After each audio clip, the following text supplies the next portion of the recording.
तो एक संत ने बड़ी सुंदर कथा बताई है।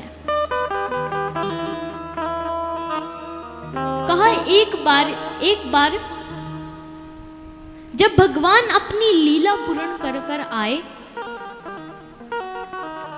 तो जो सुग्रीव की सेना के सभी वानर थे वे तो चले जाते हैं, लेकिन हनुमान जी प्रभु श्री राम के साथ अयोध्या में ही रह जाते हैं, प्रभु की सेवा करते हैं।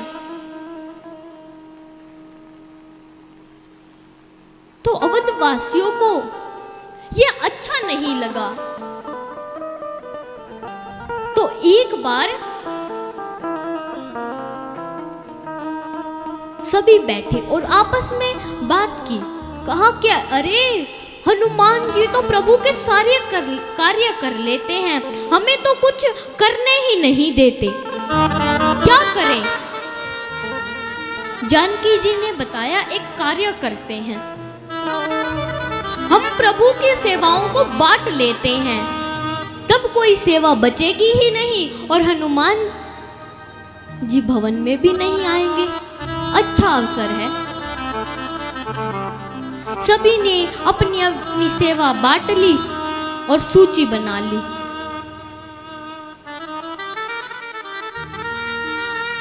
अब जैसे ही हनुमान जी का तो नियम था, प्रातः काल पुनः आते हैं। शत्रुघ्न जी द्वार पर खड़े थे क्योंकि द्वार की सेवा शत्रुघ्न जी को मिल गई थी। इन्होंने हनुमान जी को रोका, बोले रुकिए, आज से आपकी छुट्टी, आप चले जाइए। हम सभी ने अपनी अपनी सेवा बांट ली, अब आपके लिए कोई सेवा नहीं, आप चले जाइए।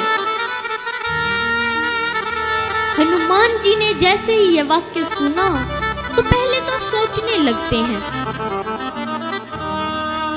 बाद में बड़े ही विनम्र भाव से कहते हैं, बोले अरे एक बार आप मुझे अपनी सेवाओं की सूची तो दिखाइए, क्या पता प्रभु की कृपा से कोई मेरे योग्य सेवा बची हो, एक बार मुझे सूची दिखाइए। हनुमान जी ने बहुत निवेदन किया। बहुत निवेदन करने के बाद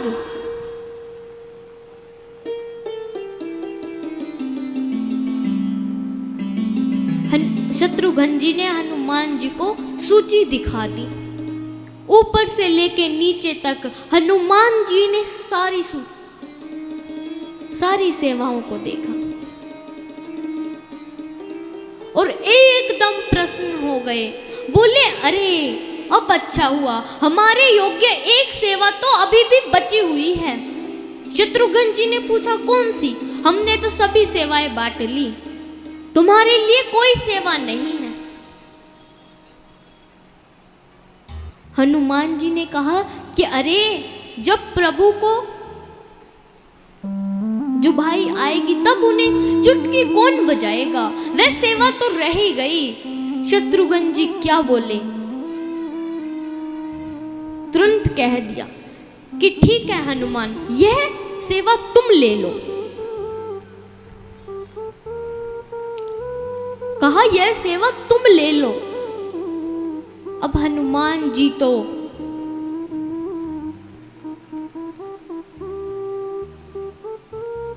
प्रातः से सायंकाल तक, रात्रि तक प्रभु श्री राम के पास ही बैठे रहते हैं। जानकी जी ने कहा कि अरे अब आप जाइए, अब प्रभु विश्राम करेंगे, अब आप जाइए। तुरंत हनुमान जी ने कहा कि अरे मैं नहीं जाऊंगा, क्या पता भगवान को जुबाई आ जाए।